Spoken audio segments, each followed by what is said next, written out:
camera scanning. What the hell is it? How do you do it? And why even bother? Well, it's faster than a flatbed scanner, cheaper than high-res lab scans, and you get more control in post. So let me show you how I go from this to this. Wow. But is it even worth it? Stay to the end for a complete list of gear and a price breakdown. If you want to share your film photos online, you have to digitize or scan your film. And there's tons of ways to do it. Option 1, you could use one of these dinky little things. This is the Kodak Scanza, and just like everything else Kodak makes, it's overpriced and it underperforms. It damaged the roll. Option 2, you could use a flatbed scanner, but they're super slow and take up a ton of space. Talking about a waste of space. Option 3, if you're rich like my contemporaries McDougal or Verbeek, you can buy one of these monstrosities. That's a Fuji Frontier scanner, the same thing a bunch of labs use to scan film, but this giant ugly thing can only scan up to 20 megapixels, and it's 2025. I mean, my phone has more pixels. What else? Option 4, if you win the lottery, you could get yourself a Hasselblad Flextight or a Heidelberg drum scanner. These are the de facto best solution for scanning film, but I like having both my kidneys. And at the end of the day, all of these methods are doing the same dang thing, taking a digital picture of an analog picture. So why not just take that digital picture with a digital camera? Well, why don't you just shoot digital in the first place then? Because I want to be different. So, if you also want to be different, just like me, then let's get to it. This is how I scan 35mm film. Option 5. Camera scanning. After you've developed your film and hung it up to dry, you are ready to scan. But you're gonna need space, and I'm kind of a slob. So you gotta clean your room so you got somewhere to put this thing. This is a copy stand. Your camera goes up here and your film goes down here. Now you don't really need a copy stand, but it makes it a lot easier to keep everything level, giving you a sharper picture. And the alternative? It's kind of a pain in the ass. Okay, we've got our desk all set up, but it's still kind of dirty, and film is fragile, so you're gonna need protection. That's why I lay down these cheap microfiber towels from Walmart to keep the film from getting all scuffed up and grimy while it's flopping all over my desk. Anyway, now our film is protected. Now we just need a light. I use this one from Raleno because it has controls for brightness and color temperature, but more importantly, it has a high CRI rating of 95. CRI stands for Color Rendering Index, which I don't really know what it means. But when you're shopping for a light source for scanning film, you want a high CRI. For example, here's a scan using the Raleno light compared to the same negative scanned with a cheaper light. I think this light works great, and it's only $50. But this cheap light ain't without its caveats. You see, it doesn't really lay flat, and that can be a deal breaker. When you're scanning film, not only do you want it to be as flat as possible, but you also want the plane of the film and the camera's sensor to be perfectly parallel to each other. So what do I do? Well, with some rudimentary 3D modeling in Tinkercad and the help of the Sebastian, Florida Public Library's 3D printers, I was able to make this thing. I mean, it's just a box without a lid, and it's got this cutout so the light can fit. And with that, we are on the level. Now we can just toss some film at that bad boy and, Yeah, that's not gonna work. we need something to hold the film for us, like the Essential Film Holder. Essential! The Essential Film Holder, or the EFH, is a great value product made and sold by Andrew Clifford from the UK. It's a versatile design because you can remove these top bits and replace them with purpose-built masks for everything from 6x12 medium format all the way down to half-frame 35mm. It's got a built-in diffusion layer, which helps to even out the illumination if you're using a budget light like I am. And it's very reasonably priced compared to some competitors. But being the ungrateful prick that I have one complaint, but it's an easy fix. Correction, I was wrong. In the video, I'm about to complain that it skids around because it doesn't come with rubber feet, but they come with rubber feet now. Look at this footage of pushing film. His came with rubber feet. The new ones come with rubber feet. It's not an issue anymore. It's all good. Hooray. Thank you, bye. You see, this thing's made out of strong, smooth plastic. So smooth, it ain't got no friction. So, when I put it on my light source, it might as well be on an ice rink. And that can be kind of a bitch when you're trying to tightly frame up 36 shots per roll. So, I stuck these little rubber footsies on it. Problem solved. I mean, kinda. You see, the holder doesn't slide around on the light anymore, but there's still tons of slop between the light and the 3D printed base, so I guess I suck at 3D modeling. But it still works. Okay, clean desk, check. Light, check. Something to hold our floppy rolls stiff? Check. Camera time! Rewind! This is my Sony A7iii. It's the same camera I film all my videos on, but instead of a 24mm, we're gonna slap on this chonky 90mm f2.8 macro lens with a minimum focusing distance of 11 inches and a handy manual focus switch built into the focus throw. This thing is a camera scanner's dream lens. And the A7iii ain't no slouch either. Yeah, 24 megapixels ain't the best these days, but I can still print out these scans at 13.3 by 20 inches at 300 DPI. That's overkill for Instagram. So let's grab the mounting plate, screw her on the Sony, and slap her up top. We're all set up. Lights, camera. Am I the action? No. Film!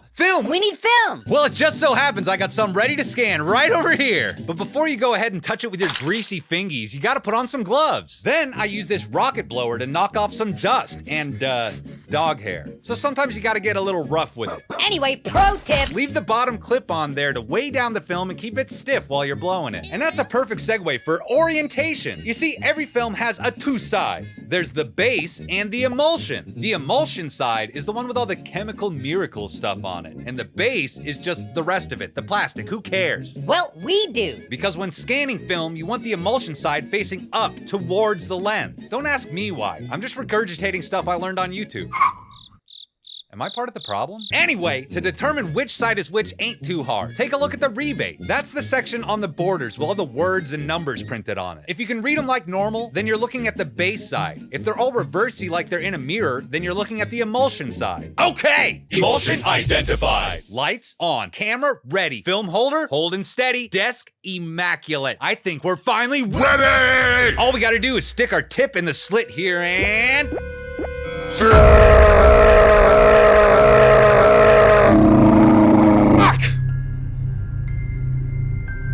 Thought we were ready.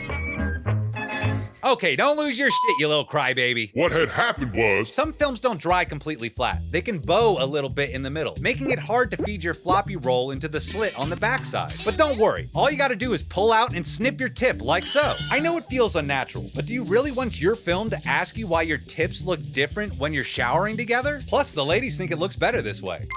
You can't take a dick joke. Get the hell out of my channel! Okay, let's reinsert our pointy tips and... Would you look at that? It glides right in! Now keep pushing it through till you've centered up the first frame. Beautiful! Next, let's pull focus and... That's too small. Look at all that wasted space. I mean, I paid for the whole sensor. I'm gonna use the whole sensor. That means we gotta get closer. That's what this knob is for. So keep on twisting your knob to lower the camera and refocusing your lens until you've filled up as much of the frame as possible without cropping out the frame lines. We're gonna need those later. And we're there. But let's make sure we've achieved critical focus. Critical focus! To do that, I've mapped this custom button on the lens to focus magnification so I can easily punch in and see the grain. Then, with the help of focus peaking, these little red highlight thingies pop in and make it easy to tell when I'm tack sharp. Okay, the film is flat and we've achieved Critical focus! Are we ready to take a picture? Well, hold on, cowpoke. Let's dial in our settings first. Now, we want to capture the analog grain, not the digital noise. So first, we're gonna set our camera to the lowest possible native ISO. For me, that's 100. Then I set the camera to aperture priority and stop down the lens to f8. But while stopping down the lens all the way to f8 ensures that our scan is sharp from corner to corner, it introduces another problem. We're looking at some pretty slow shutter speeds. So slow that every time I press the camera shutter, it's gonna introduce some camera shake. So there's two ways around that. You could set the camera to self-timer mode so the camera has a chance to stop shaking before it actually takes the picture. But with a 36 exposure roll, that's gonna take a while. So to speed things up and avoid touching the camera with my shaky hands, I use this thing. It's a cheapo IR remote shutter release that I bought off Amazon. Affiliate link below. Okay, we're finally ready. Just press that button and bingo! We're off to the races. Anyway, now you just rinse and repeat. Frame up your shot, fire your shutter, tug your roll again and again and again until... Okay! One roll down. Pro tip, if you're scanning multiple rolls and you just finished one of them, go ahead and fire the shutter while there's no film there. I'll explain why in a second.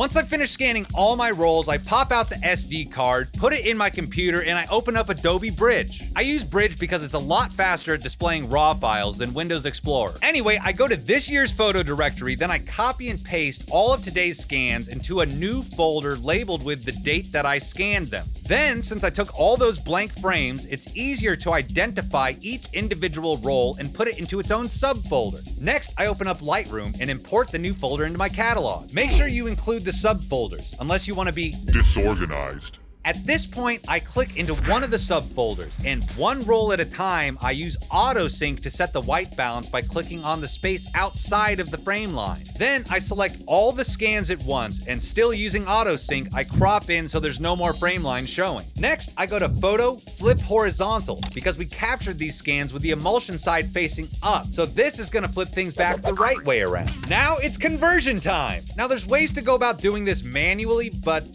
trust me, they kind of suck. So I use Negative Lab Pro, comparing the colors to what I was able to achieve without it, and it's a no-brainer. And you can convert hundreds of scans in like a minute. To do so, I make sure source is set to digital camera, because we're camera scanning. Then, usually, I leave the rest of the stuff on default. Anyway, then I just hit convert, and it's Photo time!